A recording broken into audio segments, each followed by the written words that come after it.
इस वीडियो में हम पढ़ रहे हैं क्लास 7 के ज्योग्राफी के चैप्टर नंबर 2 को, जिसका नाम है इनसाइड आवर अर्थ। और इस चैप्टर में हम अर्थ के इंटीरियर के बारे में पढ़ने वाले हैं। अर्थ के अंदर क्या चीज़ें मौजूद हैं, वो किस तरीके से काम करती हैं, इन चीज़ों को यहाँ पर इस चैप्टर में हम पढ़ने वाले हैं। तो देखिए, अर्थ जो कि हमारा घर है, ये एक तरीके का डायनेमिक प्लैनेट है। डायनेमिक प्लैनेट कहने का मतलब ये हुआ कि हमारा जो अर्थ है, जो हमारा प्लैनेट है, इसमें हमेशा चेंजेस होते रहते हैं, चाहे हम अर्थ के इंटीरियर की बात करें या फिर अर्थ के बाहर की बात करें। और ये जो चेंजेस हैं ये आपको हमेशा होते रहते हैं। अभी आप बैठे हुए हैं तो अभी भी आपके अर्थ के इंटीरियर में या फिर एक्सटीरियर में किसी न किसी तरीके का चेंज हो रहा है। और इसके साथ ही यहाँ पर आपसे आप सवाल पूछा गया है कि क्या आपने कभी ये सोचा है कि हमारे अर्थ के इंटीरियर में क्या मौजूद है, और इसके साथ ही हमारा जो अर्थ है वो किन चीज़ों से मिलकर बना हुआ है। तो इन्हीं सवालों के जवाब यहाँ पर इस चैप्टर में हम आगे पढ़ने वाले हैं। और इसी के साथ हमारा आ जाता है पहला टॉपिक इस चैप्टर का, जो कि है इंटीरियर ऑफ द अर्थ। और इसमें हम अर्थ के इंटीरियर के बारे में जानने वाले हैं। तो देखिए, जिस तरीके से अनियन होता है उसी तरीके से हमारा अर्थ का भी स्ट्रक्चर है। यानी अनियन में जिस तरीके से लेयर्स बने हुए होते हैं, उसी तरीके से हमारे अर्थ में भी यहाँ पर, जैसा कि इमेज में आप देख सकते हैं, बहुत सारे लेयर्स बने हुए हैं। तो इस इमेज को आप देखें तो यहाँ पर आपका कोर आ जाता है, ये लाल वाला। उसके बाद येलो कलर में आ जाता है मेंटल, और इसके बाद आपका ऊपर आ जाता है लिथोस्फेयर, और इसके सबसे ऊपर आ जाता है कोर। यानी लिथोस्फेयर का जो ऊपरी इलाका है, जिसको कि कोर मैंने बोल रहा हूँ, क्रस्ट इसको कहा जाता है। क्रस्ट आ जाता है सबसे ऊपरी इलाका। तो इसी के बारे में हम यहाँ पर बात कर रहे थे कि हमारा जो अर्थ है वो अनियन की तरह कई सारे लेयर्स में है। तो इस इमेज से आपको ये चीज़ सही तरीके से समझ में आ गई होगी। और देखिए, हमारे अर्थ का जो सबसे ऊपरी इलाका है, जिसको कि क्रस्ट कहा जाता है, ये सबसे पतला होता है सभी लेयर्स में से। यानी कि जितने भी लेयर हैं उसमें सबसे पतला हमारा क्रस्ट है। और ये हमारे कॉन्टिनेंट के रीजन में 35 किलोमीटर मोटा होता है, और ओशियन के रीजन में 5 किलोमीटर मोटा होता है। तो यहाँ पर इस इमेज में जैसे कि आप देख सकते हैं, जहाँ पर ओशियन है, जहाँ पर हमारा सी है या फिर समुद्र है, वहाँ पर जो ओशियानिक क्रस्ट है, ये जो है, इसकी मोटाई 5 किलोमीटर होती है। लेकिन यहाँ पर हमारा जो कॉन्टिनेंट है, जहाँ पर हमारा इंडिया बसा हुआ है, जैसे कि आपका जितने भी लैंड वाले रीजन हो गए, वहाँ पर जो आपका क्रस्ट होता है, उसकी मोटाई 35 किलोमीटर के आसपास होती है। कहीं कम होती है, कहीं ज़्यादा होती है, एवरेज आपको बताया गया है। और देखिए, जो मेन मिनरल मौजूद होता है कॉन्टिनेंटल मास में, यानी इस रीजन की बात की गई कॉन्टिनेंटल मास में, यहाँ पर आपको मौजूद होता है सिलिका और एल्यूमिना। इन दोनों का काफ़ी ज़्यादा मात्रा में ये मौजूद होते हैं, काफ़ी सबसे ज़्यादा यही मौजूद होते हैं। और इसीलिए इसमें सिलिका से SI और एल्यूमिनियम से AL लेकर इसको सियाल भी कहा जाता है। सिलिका से SI यहाँ पर आपको लिखा गया है, और एल्यूमिना से AL लेकर सियाल इसको कहा जाता है। और इसके साथ ही जो ओशियानिक क्रस्ट है, यानी जो ओशियन के नीचे वाला क्रस्ट है, उसमें मेनली आपको सिलिका और मैग्नीशियम मौजूद होता है। और इसी में से SI सिलिका में से और मैग्नीशियम में से Ma लेकर इसको सीमा भी कहा जाता है, SiMS सीमा। और देखिए, इसके बाद अगर हम आगे बढ़ते हैं, नीचे के लेयर में जाते हैं, तो हमारे जो क्रस्ट है, क्रस्ट के बाद अगर हम नीचे जाते हैं तो हमारा आ जाता है मेंटल। जो मेंटल है वो 2900 किलोमीटर मोटा है। यानी कि उसकी मोटाई जो है हमारे लेयर में वो है 2900 किलोमीटर, और ये क्रस्ट के नीचे बना हुआ है। तो देखिए, क्रस्ट के नीचे हमारा आ जाता है मेंटल, और हमारे अर्थ का जो इनर मोस्ट लेयर है वो होता है कोर। जो कोर होता है उसकी रेडियस है 3500 किलोमीटर, और कोर में मेनली आपको मौजूद होता है निकेल और आयरन। तो देखिए, इसको कहा जाता है नाइफ, NIFE, निकेल का NI और फेरस का Fe, फेरस यानी कि आयरन। तो इसको कहा जाता है नाइफ, और हिंदी में इसको अगर आप प्रोनाउंसिएशन करेंगे तो इसको नीफे कहा जाता है। और जो सेंट्रल कोर है उसका टेम्परेचर बहुत ही हाई होता है, और यहाँ पर प्रेशर भी बहुत ज़्यादा हाई होता है। तो इस तरीके से हमने देख लिया कि अर्थ का जो स्ट्रक्चर है उसके बारे में। और इसके बाद अगर हम आगे बढ़ते हैं तो आगे देखते हैं रॉक्स एंड मिनरल्स। यानी इस टॉपिक में हम अलग अलग तरीके के रॉक्स और मिनरल्स के बारे में पढ़ने वाले हैं। तो देखिए, हमारा जो अर्थ क्रस्ट है उसमें आपको बहुत तरीके के रॉक्स देखने को मिल जाएंगे, और बहुत सारे मिनरल्स हैं जो कि नेचुरल मासेस से बने हुए होते हैं, और जो कि अर्थ क्रस्ट को बनाते हैं उसी को रॉक कहा जाता है। रॉक एक तरीके से आपने देखा ही होगा, आपने यूज़ किया होगा, खेला होगा, आप अपने आसपास बहुत सारे रॉक्स देखते ही होंगे। तो देखिए, रॉक्स जो होते हैं वो अलग अलग कलर के होते हैं, अलग अलग साइज़ के होते हैं, अलग अलग टेक्सचर होते हैं। लेकिन अगर हम इनका डिवीज़न करें तो इनको मेनली 3 टाइप्स में, हम मेजर टाइप्स में डिवाइड कर सकते हैं। पहला हो गया इग्नियस रॉक्स, सेडिमेंट्री रॉक्स और मेटामॉर्फिक रॉक्स। तो 3 तरीके के रॉक्स को यहाँ पर हम पढ़ने वाले हैं। और आइए हम शुरुआत करते हैं और सबसे पहले हम पढ़ते हैं हमारा जो इग्नेस रॉक्स है उसके बारे में। तो देखिए, जब भी जो मोल्टन मैग्मा होता है, मैग्मा यानी कि जो लावा होता है, वो जब बाहर निकलता है और बाहर आकर वो ठंडा हो जाता है तो वो सॉलिड बन जाता है। और सॉलिड बनने के बाद जो रॉक बनता है उसी को हम इग्नेस रॉक के नाम से जानते हैं। और ये एक तरीके के प्राइमरी रॉक होते हैं। प्राइमरी रॉक इसलिए क्योंकि जो लावा से पहला रॉक बनता है वही हमारा इग्नेस रॉक होता है। और इग्नेस रॉक में भी 2 तरीके के हैं। पहला तो हो गया इंट्रूसिव रॉक्स और दूसरा एक्सट्रूसिव रॉक्स। तो इनको हम थोड़ा सा देख लेते हैं कि ये कैसे बनते हैं, इनमें क्या होता है। तो देखिए, जब भी लावा जो है वो बाहर निकलता है और बाहर निकलकर जब वो ठंडा हो जाता है अर्थ के सरफेस पर, तो ये जो रॉक होता है ये एक्सट्रूसिव इग्नेस रॉक कहलाता है। और जब किसी तरीके से जो लावा है वो अंदर ही फंसकर, यानी जो ज्वालामुखी है उसके अंदर ही फंसकर ठंडा हो जाता है और वो जब रॉक बन जाता है तो उसको हम इंट्रूसिव इग्नेस रॉक कहते हैं।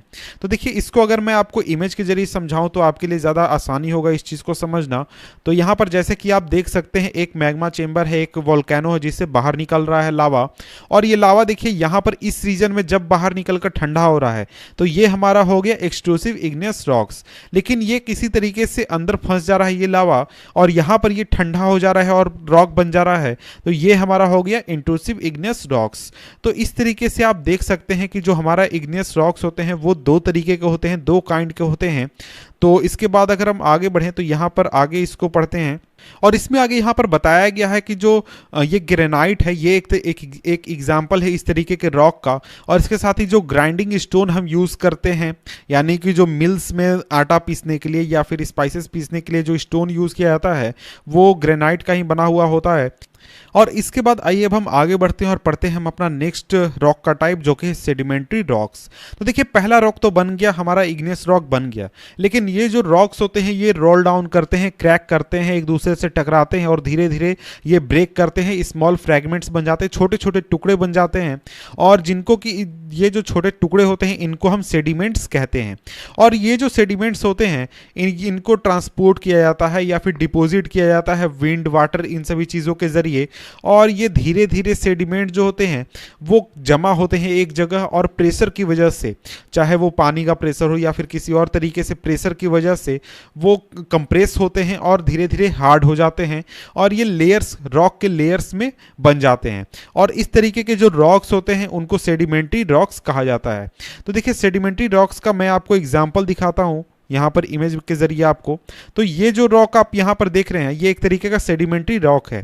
तो देखिए, ये पहले इग्नेस रॉक था लेकिन ये आपको धीरे धीरे डिकम्पोजिशन की वजह से टूटा, टुकड़ा हुआ, छोटा छोटा टुकड़ा बन गया और ये फिर विंड की वजह से या फिर वाटर की वजह से एक जगह पर जमा हो गया।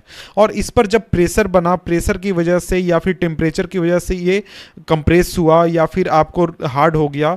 तो इसके बाद ये आगे चलकर सेडिमेंट्री रॉक के रूप में तब्दील हो गया। तो इस तरीके से हमारा सेडिमेंट्री रॉक बनता है। इसके बाद एग्जाम्पल इसका सेडिमेंट्री रॉक का दिया हुआ है कि देखिए, जो सैंड स्टोन होता है वो आपका ग्रेन्स ऑफ सैंड से बनता है। और ये सबसे इंपॉर्टेंट एग्जाम्पल है, सबसे अच्छा एग्जाम्पल है सेडिमेंट्री रॉक्स का। और ये जो रॉक्स होते हैं इसमें आपको प्लांट्स के फोजल्स मिल जाएंगे या फिर एनिमल्स या फिर दूसरे माइक्रो ऑर्गेनिज्म के फोजल्स मिल जाएंगे जो कि पहले वहाँ रहा करते थे या फिर जिनके फोजल भी साथ में दब गए थे या फिर वो भी कंप्रेस हो गए थे। तो देखिए, जो हमारा इग्नेस और सेडिमेंट्री रॉक्स होते हैं इन दोनों को तो हमने पढ़ लिया, लेकिन ये जो दोनों रॉक्स होते हैं ये किसी भी तरीके से या फिर प्रेशर या फिर हीट की वजह से आपको मेटामॉर्फिक रॉक्स में तब्दील हो सकते हैं। फॉर एग्जांपल जो क्ले है वो आपका चेंज कर जाता है स्लेट में और जो लाइम स्टोन है वो चेंज कर जाता है मार्बल में। तो ये एक एग्जाम्पल है कि इग्नेस और सेडिमेंट्री रॉक्स है वो हीट और प्रेशर की वजह से मेटामॉर्फिक रॉक में तब्दील हो जाते हैं। तो आगे यहाँ पर बताया गया कि देखिए, रॉक्स जो है वो काफ़ी यूज़फुल है हमारे लिए। जो हार्ड रॉक्स होते हैं उनको यूज़ किया जाता है रोड बनाने के लिए, हाउसेस बनाने के लिए, बिल्डिंग बनाने के लिए। और इसके साथ ही आप अगर बच्चे होंगे या फिर अभी भी आप खेलते होंगे रॉक्स के साथ, जैसे कि पिट्ठू आप खेलते होंगे या फिर कित-कित आप खेलते होंगे, गिट्टी खेलते होंगे। तो इस तरीके से आप रॉक्स के बारे में जानते होंगे या फिर रॉक्स को आपने यूज़ किया होगा। इसके बाद यहाँ पर एग्जाम्पल में दिया गया है कि देखिए जो ताजमहल है वो वाइट मार्बल से बना हुआ है, या फिर रेड फोर्ट है, फोर्ट जो है वो रेड सैंडस्टोन से बना हुआ है। तो इस तरीके से रॉक्स को हम काफ़ी ज़्यादा यूज़ करते हैं। इसके बाद यहाँ पर आगे बताया गया है कि आप काफ़ी सरप्राइज हो जाएंगे इस बात को जानकर कि देखिए रॉक जो है वो हमेशा चेंज होते रहते हैं, यानी एक रॉक दूसरे रॉक में चेंज होते रहता है सर्टेन कंडीशन में, साइक्लिक रूप में। यानी कि हमारा जो इग्नेस रॉक है वो सेडिमेंट्री रॉक में चेंज होता है, सेडिमेंट्री मेटामॉर्फिक में चेंज होता है, फिर वो लावा में चेंज होता है, फिर से इग्नेस रॉक बन जाता है। तो इस तरीके से एक तरीके का रॉक साइकिल चलते रहता है, जिसमें एक रॉक जो है वो दूसरे तरीके में, दूसरे फॉर्म में चेंज होते रहता है।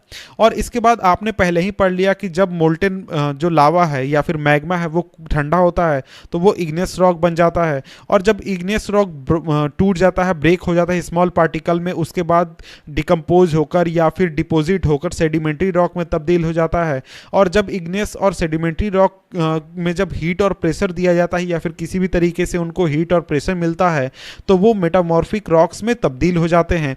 और इसके बाद जो मेटामॉर्फिक रॉक्स हैं वो उनको अगर हीट और प्रेशर में रखा जाए तो वो आपको मोल्टेन मैग्मा के रूप में तब्दील हो जाएंगे, और ये जो मोल्टेन मैग्मा है फिर से ठंडा होकर सॉलिडिफाई होकर इग्नेस रॉक में तब्दील हो जाएगा। तो यहाँ पर इस इमेज में आप देख सकते हैं कि जो रॉक साइकिल है वो हमेशा चलते रहता है। मैग्मा पहले इग्नेस रॉक बनता है, या फिर इग्नेस रॉक भी मैग्मा बन सकता है। इसके बाद इग्नेस रॉक जो है वो सेडिमेंट्स में तब्दील होकर फिर सेडिमेंट्री रॉक्स बन जाता है, और फिर ये मेटामॉर्फिक बन जाता है। इस तरीके से पूरा एक साइकिल चलते रहता है जिसमें एक रॉक दूसरे रॉक में तब्दील हमेशा होते रहता है। तो देखिए रॉक्स जो होते हैं वो बहुत सारे मिनरल्स से मिलकर बने हुए होते हैं, और जो मिनरल्स होते हैं वो नेचुरली ऑकरिंग सब्सटेंस होते हैं जिनका कुछ खास फिजिकल प्रॉपर्टीज होता है और कुछ खास केमिकल कंपोजिशन होता है। और मिनरल्स जो हैं वो ह्यूमन काइंड के लिए, यानी कि ह्यूमंस के लिए बहुत ही ज़्यादा इंपॉर्टेंट है, क्योंकि उसमें से बहुत सारे मिनरल्स का यूज़ हम फ्यूल के रूप में करते हैं या फिर दूसरे चीज़ों में करते हैं। जैसे फ्यूल के रूप में आप कोल, नेचुरल गैस, पेट्रोलियम को यूज़ करते हैं, और इनको आप इंडस्ट्रीज़ में भी यूज़ करते हैं, यानी कि जो मिनरल्स उनको हम इंडस्ट्रीज़ में भी यूज़ करते हैं, जैसे कि आयरन हो गया, एल्युमिनियम हो गया, गोल्ड, यूरेनियम, इन सभी को हम इंडस्ट्रीज में और भी बहुत सारे जगहों पर हम इनको यूज़ करते हैं, मेडिसिन में, फर्टिलाइजर्स में, और भी बहुत सारे जगहों पर। तो मिनरल्स हमारे लाइफ के लिए बहुत ज़्यादा इंपॉर्टेंट है। तो इस तरीके से ये चैप्टर हमारा खत्म होता है। तो मिलते हैं आपसे हम नेक्स्ट वीडियो में किसी और चैप्टर के साथ। तब तक के लिए गुड बाय।